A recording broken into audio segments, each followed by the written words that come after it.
Hey everyone, we just want to take a moment here to tell you about a podcast that we've become friends with. We're kind of co-podcast friends with another show, and it's called What It's Like To. It's a podcast by Elizabeth Pearson Garr, and she interviews people who've done amazing things. For example, one of the episodes is what it's like to sail solo across the Atlantic Ocean. Another one is what it's like to be in the Secret Service. Things you would not know, and then they get into the nitty gritty and really talk about that experience. And you get to live vicariously through their experience. It's really cool. Yeah, there's one on there that says how to start a college. Do you know what that's about, Adam? I do not. I think maybe that's one where our own Adam Braus is a guest. So be sure to check out What It's Like To wherever you get podcasts. I think that was good. Mm-hmm. Okay. Sweet. I also may cut in some of the earlier stuff because I have it on tape. Okay. If there's anything, I'm like, oh. As long as you don't slave away. Slave away. It's better for us to like do it good on like the first take because then you don't have to. Yeah, no, I agree. Yeah. Do you have any solutions for slave away to have less slavery in the world? So you're asking me just like cold, just whether cold. I have a solution. How do we get rid of slavery in the world? Jesus Christ! Just start out light. Well, in America, the biggest slave population that is well known. Wait, I know this. Let's see if we can say it at the same time. Ready? We'll do 3, 2, 1, and we'll say it. 3, 2, 1, go. Prison. Prison. Prison. Yeah, prison. I was like, oh wait, I better say it. Yeah, prisoners. Prisoners. So if you want to eliminate slavery, then the best thing to do is to eliminate what causes imprisonment. Crime. Imprisonment. Eliminate crime. Crime doesn't necessarily lead to imprisonment. Everyone becomes Batman. And vigilantism. There's no more slavery. This is your vigilantism. Is your solution to slavery? It sounded like that's what you were saying. So doesn't he eventually give them to the? He makes more prisoners. So you're saying we need fewer Batmans. If we have no Batmans, then we have nobody in jail, and then we have no prisoner slavery situation. You brought up Batman. I'm not saying just because I'm always bringing up Batman. You just throw me under the bus like that? Okay, fine, cool. Throw me under the bus. Batman wouldn't throw me under the bus like that. What if you change one thing in a bad guy and it changes them? So I like Lex Luthor. So he's a violin maker who fights Superman. In his off time from making violins. Yeah. He's like, you know what I should really do is fist fight that giant alien guy. It'd be so dramatic though, because he'd be like playing violin, and then he'd be like, Superman, I hate that guy, you know? His violins would be everywhere. I mean, Luther's whole thing is that he's an evil billionaire. He's the incarnation of the capitalism gone amok and becoming just too much. That's right. It is. There's kind of a democratic undertone to Superman. Like he's a journalist, and he's fighting Lex Luthor. Right. Yeah, it's kind of scary for our day and age. Billionaires probably wouldn't like that Superman story. Yeah. I bet billionaires don't like. Billionaires have always been actual billionaires are trying to wreck Superman, just like in the comic books. That billionaire Lex Luthor is trying to get Superman. Right. So we had banishment to eliminate some slavery stuff. Yeah. Prison. But there's other ways too. I mean, have you ever heard of nons? Non-nons. It's not Indian. It's not Indian great food. Indian bread. It has nothing to do with Indian bread. Oh, man. Non-nons are non-violent, non-sexual, non-repeat offenders. Okay. So this is arguably the least dangerous population of prisoners. So there's one school of thought that just says, let them all go. Yeah. Don't have non-nons be in prison. Non-nons should be maybe paroled, but not imprisoned. And boom, done. Yeah. Non-nons. So that would get, I can't remember the exact number. I wrote a whole article about this, but that's some huge percentage of prisoners. Like 30% of prisoners are non-nons. Well, and I feel like the other half of that problem is that the prisons don't want to let go of anyone because now they've latched it into the more people, they have to be filled, and they use the being filled to make money of prison labor. You know what I mean? Like this is what people say. They don't want to let it out. This is what people say. Is that a misnomer? It's not a thing. Really? No. If you look at the number, I mean, I don't want to tell people who want to change, who want fewer prisoners, that they're like wrong. I agree. Prison is horrible, and we should build a society that has fewer prisoners. Mm-hmm. But actually, if you look at the kind of the system, the for-profit prisons, they're not like driving. They're not like creating more prisoners.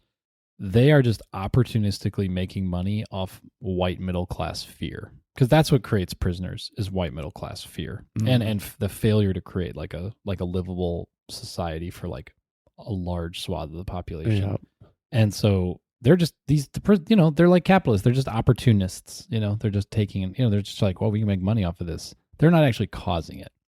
And sure, we should still get rid of it. Like we should get rid of for-profit prisons for sure. Like it should all be nonprofit or government run, but it's not actually a big deal. The biggest things you can do is non-nons, and just looking at the causes of crime and eliminating them. We also got to check poverty. out what other countries are doing, because we have, on a percentage basis, our number of prisoners it's crazy. the highest. I think it's like the highest in the world. It's crazy. Oh, like, beyond the high. we have some sort of crazy percentage, like 25% of all the world's prisoners. I just made that up, but I feel like it's something like that. It's something like that. It's huge. Yeah, we have I think it's 1% of people are in prison, something like that. Like we should just go to another country that has number. far fewer people in prison and be like, okay, so people aren't How'd you getting guys like do murdered this? every morning. This is not. You figured it out. Can you please tell us how to do that? And we'll go ahead and try to make that happen. A big part of it is a switch in philosophy. So we have a kind of philosophy, we have a kind of Babylonian philosophy of crime and of the way we do policing. And I say Babylonian because it's like eye for an eye, tooth for a tooth.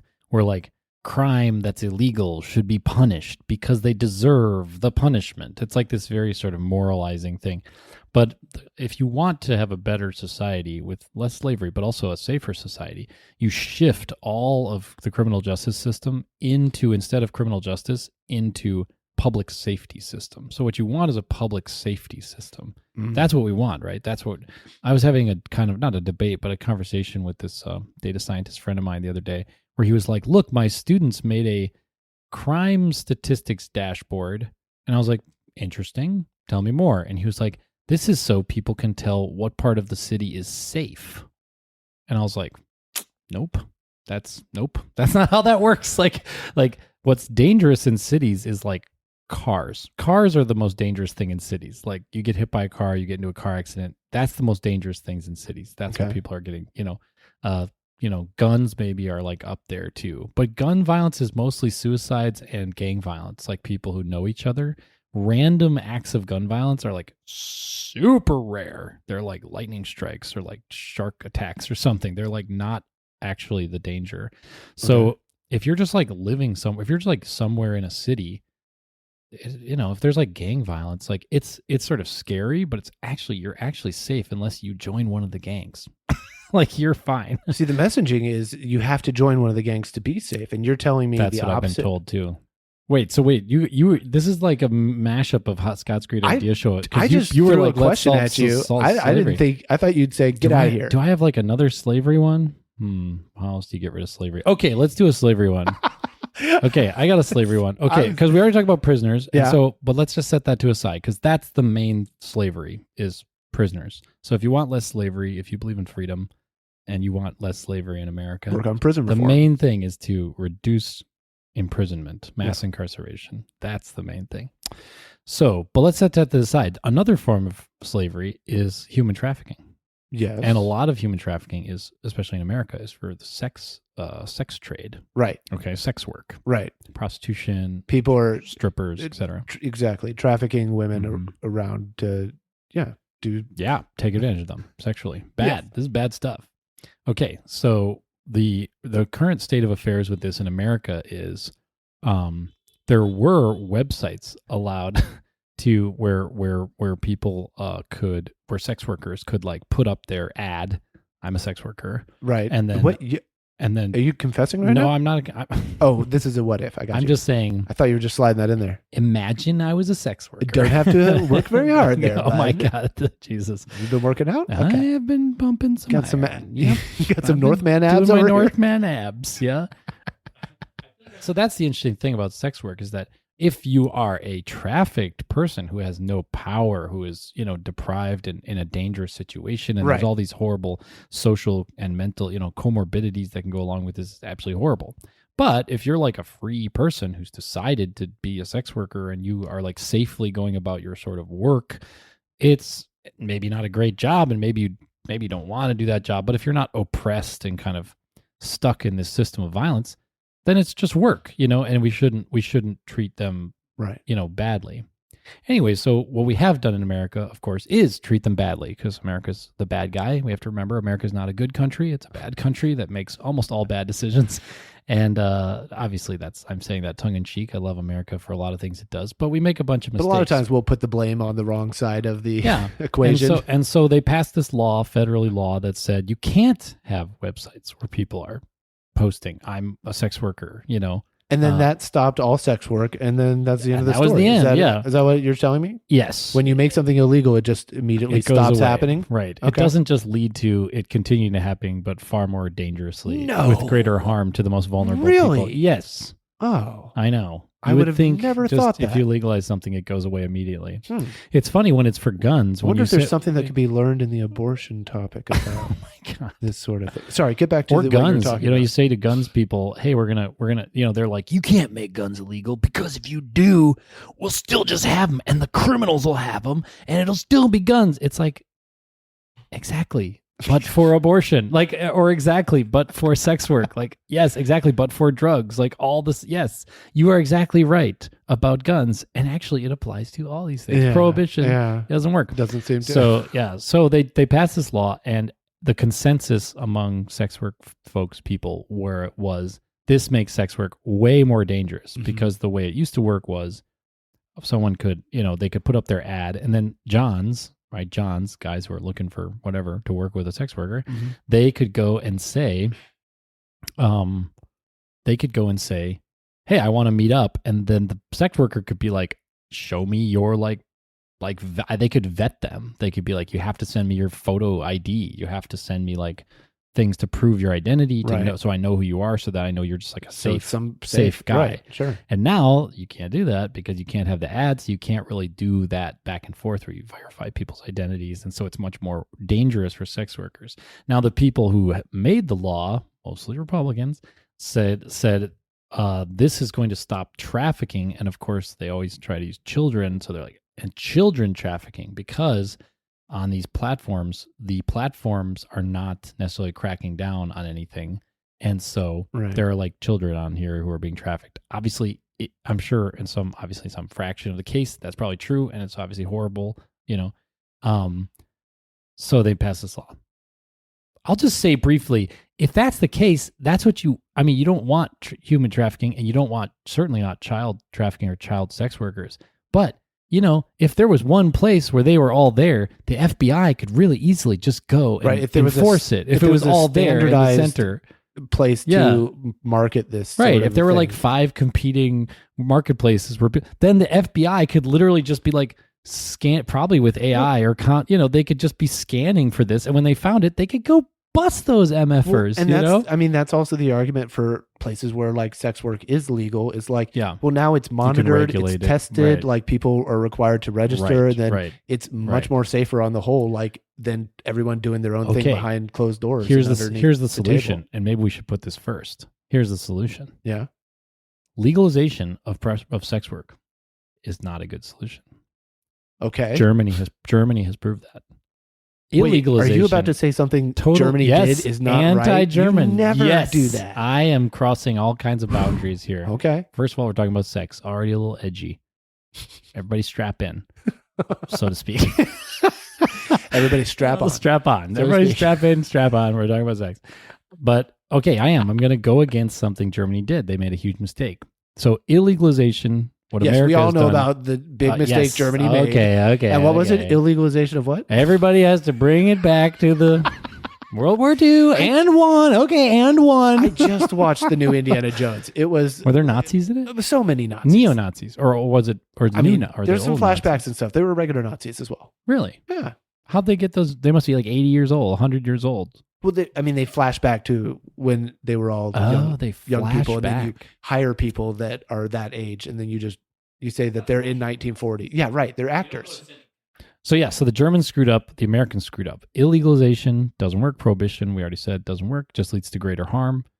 Legalization also does not work. Leads also to harm. Okay. Germany legalized entirely prostitution, obviously of adults and et cetera, legalized completely 20 years ago. Germany is a completely legal prostitution country. Okay. And it's not even that regulated. Like, it's just legal. Like, it's just That's so weird because everywhere. the thing you think about is like Amsterdam or whatever, the red No, light no. district. Stuttgart is one of the sex work capitals of the world. Okay. Stuttgart. I read that, I guess, because I was researching for this idea, for this solution. Uh-huh. Yeah, I was just checking out the thing. Why doesn't it work? Why doesn't it work in Germany? So in Germany, when they totally legalize it, as you can imagine, it just goes crazy. They have, tons of sex work, just huge amounts of it. Oh. Like, there are streets where the whole street is just cheat women on the street, like walking up to cars and getting into cars and going with the guys. I'm imagining whole streets. a whole genre of rom-com movies now where like the guy and the girl hook up and then in the morning she's like, now you owe me this much. And he's like, now you owe me this much. And they're like, what? Oh, no. cute meat. Oh, it's like a mute meat for sex work. They both thought they were getting the other person as a client. That's a good idea for a movie. That's funny. Das Sex Mistake. Have you seen the new rom-com? It could be called Das Bet, because bet is bed. Like Kama Sutra, or coitus. Coitus means bed in ancient Greek. Okay. It could be Das Bet, like Das Boot. It's the new Das Boot. It's the new Das Boot. Das Bet. Das Bet. But it's two sex workers who pick each other up. Is this one about a submarine? No, not really. Yeah. And then they get really mad, and then they're like, but then it's like a cute meet, and then they end up together. They're like, well, we already hooked up, so we like each other. What was a recent sex work thing, that movie that was really, really, really pretty popular? Not really, but it wasn't like a Marvel movie, but it was popular among artsy. Oppenheimer? What are we talking about? No, it wasn't God Bless You. It was Good Luck, Harry Houdini. No, what the hell is it called? No. Yeah, Good Luck, Harry Houdini. Wait. This movie about sex work. But can you get out of this? Like, your kink is putting me in a barrel and throwing me over Niagara Falls? What? Sign me up. Yeah. No, what is it? Wait, category. Wait, I never Google things, but we have to Google. Please. I need to. Good luck to you, Leo Grande. Okay. Very close. Harry Houdini was nowhere in that title. You were so close. Yeah. So close. Good luck to you, Leo Grande. Really good film with the woman from Love Actually, the actress from Love Actually. There's so many people in Love Actually. The British woman who gets cheated on. Oh. I guess they're all British. Emma Thompson? Yeah. Okay. She plays a woman who's purchasing sex from a male sex worker. Okay. And the whole movie, it's Leo like Grande? Leo Grande is his name. And it's act 1, act 2, act 3, your favorite, right? Three act. Love the 3 act structure. It's Classic. 3 sexual encounters. It's 3 times that she hired him. Okay. And the whole thing takes place in 3 hotel rooms, or 4, maybe it's 4. But yeah, so the whole thing is this two-person show, and it's a really good movie, and it's interesting, and it talks about these things. It talks about the risk of, are you oppressed in this role? And Leo Grande is an empowered sex worker. He's like, no, I choose to do this, and it's my job, and right. And he takes it very seriously. He does it professionally. He's very professional, Mm-hmm. and then why she's using the sex work is interesting. She's not just lascivious or something. She has this sort of almost therapeutic goal in terms of having a sort of reopening her sort of sexual life or something. It humanizes the sex worker. Oh yeah. Like how Pretty Woman or Deuce Bigelow might do. Is that what you're saying? I like how you just throw the two together. Or Midnight Cowboy. Midnight Cowboy. The three classic sex work movies. Oh my God. On the Mount Rushmore. Pretty Woman. The Mount Rushmore of sex work. Okay, so the solution is, gosh, I didn't say the solution. Please. I'm doing the opposite. We're usually supposed to start with the solution. You tell me not to. Okay. You tell me to distract you more, so I'm doing my job. We should put the solution at the front. I don't know if you're going to edit it to put it at the front, but the solution is John's not Jane's. That's the tagline. John's not Jane's. Which, of course, obviously there are male sex workers too, but predominantly women are prostitutes, sex workers. No, John's not Jane's. John's not Jane's means you make it, and this is what Sweden does. So Sweden does it. It's the right way to do it. It says it's illegal to solicit sex work. It's illegal to solicit. Hey, come to my house. I'll pay you money. Come to my hotel room. I'll pay you for sex. Okay. That's illegal. Selling sex work is legal. So if you say, hey, I'll go with you to your hotel room, and if you give me $500, we can have sex or whatever, then that's legal. But saying, will you come to my hotel room? Here's $500. Come have sex with me. That's illegal. So John's illegal. Jane's legal. Interesting. Yeah. So when you do this, it makes it so that empowered sex workers have the ability to offer their wares, right? Which you can then enforce and police that it's not children and it's not human trafficking. And, the FBI can do their damn job, and actually enforce the law and, make sure things are not happening bad. But also those people are then protected because if the John is violent or dangerous in some way or is trying to, kidnap them or whatever horrible thing that could happen, they can call the police. And the police come and the John is the one doing the wrong thing, not the Jane. The Jane is like, well, ma'am, tell me your statement. Okay, you're free to go. Bye. Now the John's in trouble because the John was soliciting sex, but the Jane was offering sex, which is legal. Nice. What? I was remembering today, I was having like a reverie of when I was probably 8 years old. I must have been third grade. I was very young and I did something that was truly silly, and I'll just tell it because it makes me sound what'd you do stupid. At 8 years old? So we would play like sort of like soccer, but with like a kickball ball, like a rubber ball. Okay. I don't know why they didn't just play it with a soccer. It was like inside the gym because it was Wisconsin. It was freezing cold. You couldn't like go play outside. Oh, I thought everybody was out riding bikes all the winter do. long. Hey, they do. They plow the bike paths in Madison, and people bike all the time. Cool, but not the soccer. Not the soccer. Well, you're fields. not gonna. They don't plow the soccer fields. No, Scott. They don't plow soccer fields. It's not exactly a high use of resources. But yeah, so we were inside, and my name's Adam Braus, right? But my name's Adam. Oh, nice to meet you. I would shout like some kind of weird comic book character. I would shout, Atom Bomb, like atom, but Adam. Nice. And then I would toe kick the ball so hard. I was pretty good at it. That's why I did it, because I realized I could do this I could kick it really far and pretty accurately too. But I was toe kicking it so directly right on my big toe. I think it was probably smashing my big toe really in a bad way. You're not supposed to do that. That's not the idea. You're supposed to kick like with the side of your foot or something. Yeah. Or so anyways, swing it around. But you would just shout Atom Bomb? Yeah. You know what we didn't do? Yeah. I mean, the solution was one thing, but we didn't even say, hey, everybody, welcome to Solutions for the Multiverse. This is the Slaughterhouse 5 version of the episode. So this episode is recorded all out of joint. Time is out of joint. Uh-huh. This is like Hamlet. This is our episode of Tenet. What is time? Yeah, Tenet. We'd have the bullet going backwards out of the guy and into the gun, and then the car accident going back in the car landing. So yeah, this is Solutions for the Multiverse. I'm Scott Moppet. Adam Braus. We come here every week. We have a solution that Adam brings usually, or in this case, if I get a little frisky, I guess I kick it off with a weird topic. Good. No, I like it when someone when someone says, and I want the audience too. I'm going to set up our Facebook. I think I want to reduce. I'm Adam Braus. Hi everyone. Solutions for the Multiverse. But sorry, we're doing Slaughterhouse 5 here. We've come unstuck in time, so the episode's all out of joint. Yes. I'm doing the Hamlet line now. What's the Hamlet line? What's the time to be or not to be? Time is out of joint, and curse. That's the question. Curse that I was born to make it right. That's not the line. That's the Hamlet line. There's a Hamlet line about time being out of joint. But when you say the Hamlet line, that's the to be or not to be. Right. But that is the question. But whether 'tis nobler or dead as a ducat. I like that one. Dead as a ducat.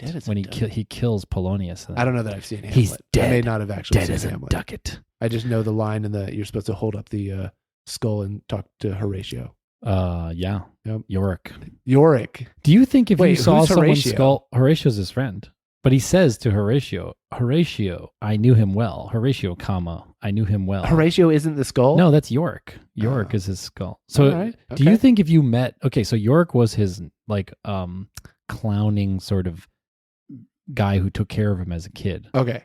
Do you think if you saw the skull of your previous babysitter, you'd be like, out of like a pile of skulls? I was just about to ask. I was like, would you be like, there's Samantha. She looked after me when I was little. Samantha was really nice to me. I'd be like, I recognize she had a big dent in her skull, so I can really tell this is her. Yeah. How would you pick a skull out? Yeah. Unless it had like really identifying features. He's like, maybe it did because the guy was a clown, so maybe he had sort of weird bone structure, to his head. Anyways, somehow Hamlet was like, "That's Yorick." I don't know how he did it. I think it's he knew him well. He did, Clearly, he knew him so well that he understood. Maybe the he skull. knew Yorick was buried right here. Like maybe he knew they were. But then why are they digging up the old? Anyways, it's weird. This Shakespeare guy has got some real problems. We need Bill's got to see somebody we about need this. to refigure out this guy's stuff. But anyways, I want people to send us more. We know you're listening. We know we have analytics. See numbers. Yeah, we have can dashboards. see numbers. I know you're listening. It's threatening.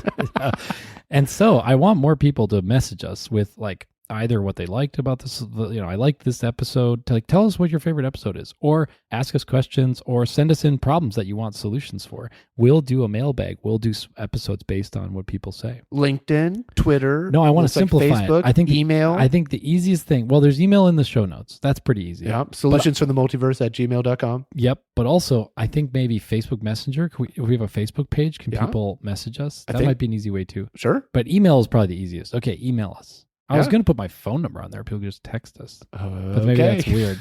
Anyways, just email us. We might put Adam's phone number on the... So if you're not driving or like on a bike or like in a car driving or something, like if you're just chilling, like just drop us a line. It'd be fun to have people say, here's the solution. I've always wanted you to solve this problem, or this solution is never going to work. That's great. We love it. You don't even need homework. You can just say, I'm listening to this episode right now. We would love to hear that. That sounds great too. Yeah, that would be so cool. We'll probably reach back and go, awesome, or whatever. Yeah, it'd be great. And if you do have a cool problem or solution or something, we'll include it on the podcast. So we'd love to.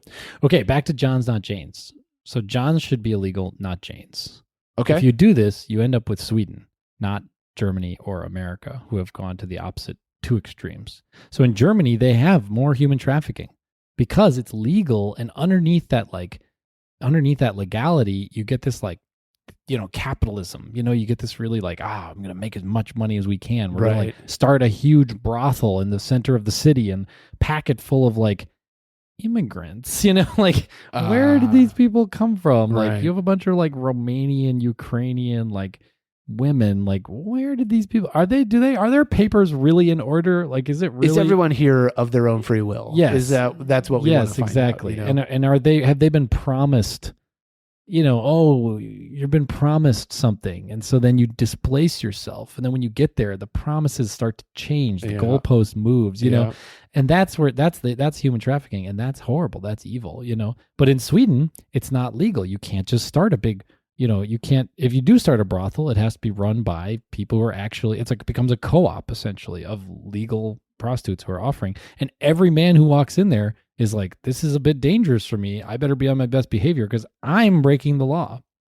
And so if I do anything, I can be immediately arrested for just soliciting sex, just for being in there. Yeah. Right. So it keeps the balance of power in favor of the sex worker.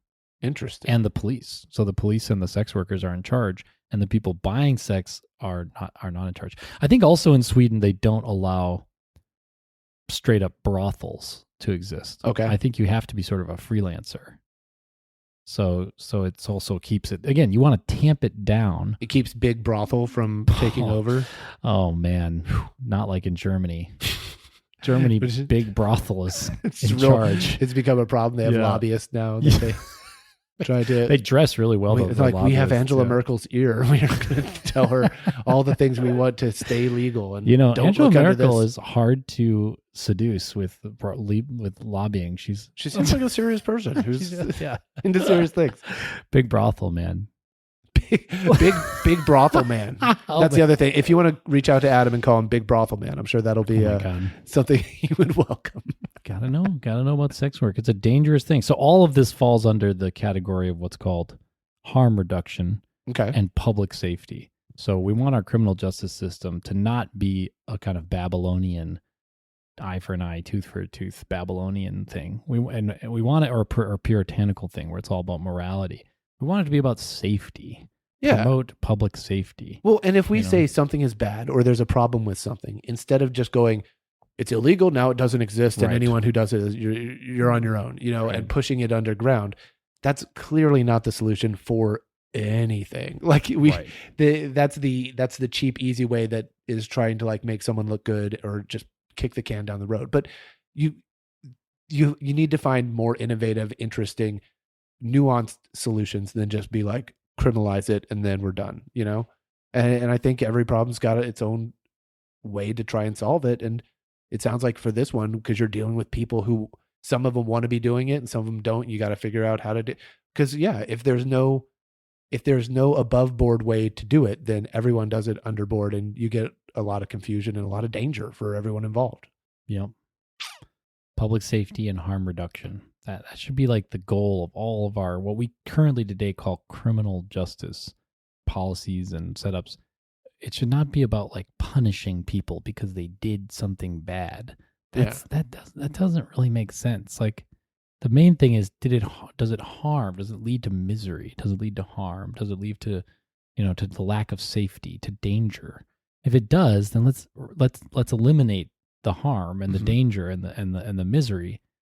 Not, and if there's some, you might have to control someone or move someone or punish them in a way, kind of separate them from a situation, which might mean you have to imprison them or something. But you that's like, you banish them. We talked about this earlier episode. You banished. But yeah, prostitution and human trafficking. Look at them differently. Look at them what's differently the harm? than we've been What's doing the it harm? in this country. If two adults and one of them wants to sell, their own sexual, carnal knowledge. Now, do we want to make it legal so it becomes this huge out of control thing? No. Do we want to make it illegal so that like that's dangerous for people who are deciding to do that? No. Anyways, that's a solution that would help. Reduce danger, and reduce to some extent prison populations a little bit. Absolutely. Yeah. I like it. Okay. Yeah. Well, here's our twofer. Yeah, Adam, thanks for bringing this was a hard solution. This was good. I threw a rando at you, and you fielded it. I fielded it. You said atom bomb, and you kicked the ball, and it launched into the sky, and that was impressive. This was me throwing you a fast one. I like it. Thanks everybody for listening. Yeah, we'll be here again next week. All right. Bye-bye.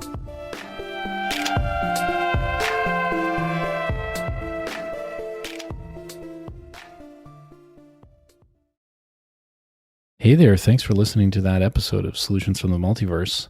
Yeah, we're back with a little after roll. Hello. Hey, after roll. Roll that after roll. So basically, we want you to subscribe. Yeah. And rate and review. And tell someone, like, take your favorite solution and send it to someone who you think it would like blow their mind to hear it. Yeah, we love making the show. We're proud of it. And we're excited. We want other people to show. We know that the main way people find podcasts is word of mouth. I know that's true for me. I listen to my friends who also listen to podcasts tell me about ones, and I go, okay, I'm cluing into that. So we want to be part of that chain. So thanks for being a part of Solutions. Yeah. Thanks for joining us, and we'll see you again real soon. Bye. Bye.